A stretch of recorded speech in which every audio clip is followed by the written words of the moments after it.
Today I want to talk about intention.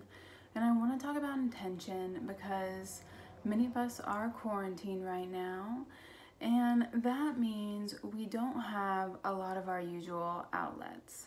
So the gym and our job, for example.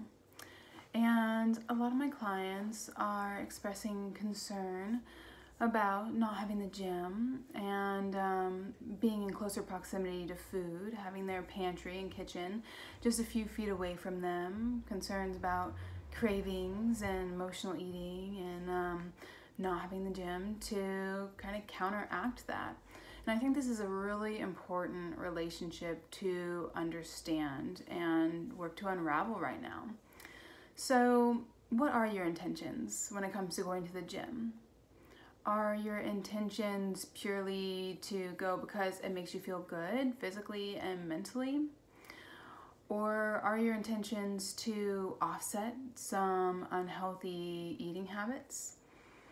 Are your intentions to punish yourself for that unhealthy eating or for other reasons? Maybe some practices that stem from high school or college sports. Our coaches would punish us with some cardio, and maybe that carried on into adulthood.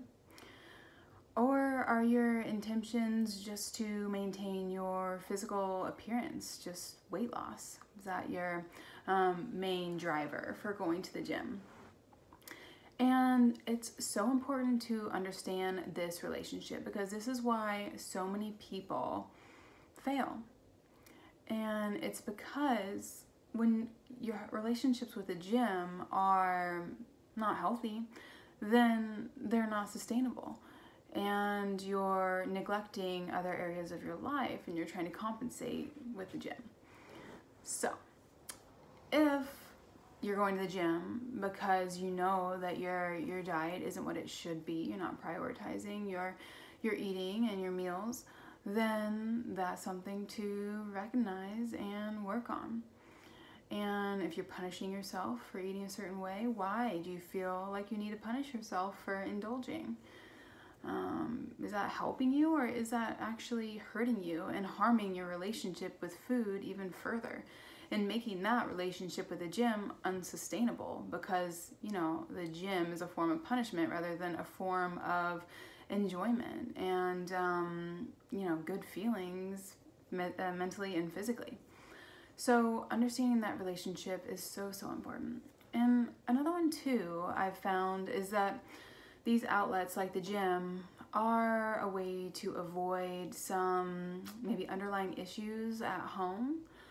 So if after work you're going straight to the gym and in an effort to avoid some conversations that need to be had, some obvious issues with maybe your relationship, maybe intimacy issues or lack of connection, then that's something to know. And the gym is not going to solve that. The gym is going to delay that important conversation to mend that relationship, but it's not going to solve it. And that's really important to know.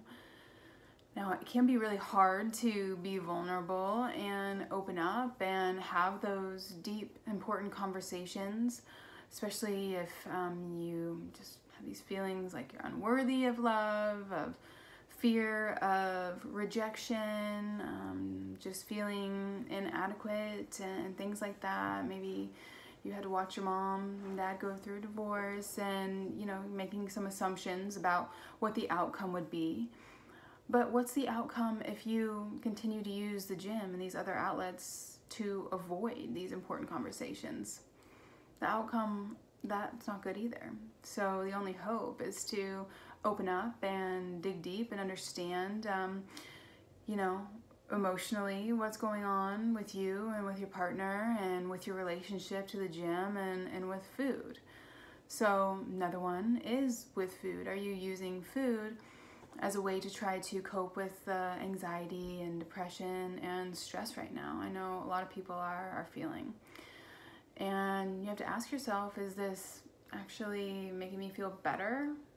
Maybe temporarily, but ultimately there's a cycle of guilt and shame, and then, you know, even more stress, especially for a lot of women whose physical appearance really determines their worth. So if we're feeling this lack of control over our lives, over our eating, we can't escape to work where we don't have that close proximity to food, and we can kind of forget about it for a while. But if we're faced with all of these challenges head first, then yeah, it can be a little scary. But it's also just a great opportunity to unravel that relationship with food. So a lot of this stems from our childhood too, you know, whenever maybe our mom and dad got in a fight, mom would make some muffins, and that was just this comforting thing that helped to kind of offset some of those negative feelings. And these patterns can carry on with you into your adulthood. So if you're using food as a coping mechanism, as a way to avoid that deep internal work that needs to happen, then you gotta recognize that.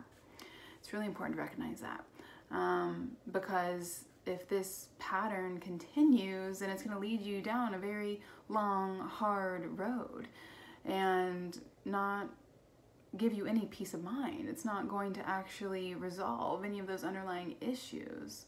So I just wanted to open this idea up to you guys and allow you to see this opportunity to do this work. And it can really be helpful to adopt a meditation practice just to quiet the mind. It can give you a lot of clarity around some of these issues, around, you know, where some of these unhealthy habits stem from, and just give you some direction.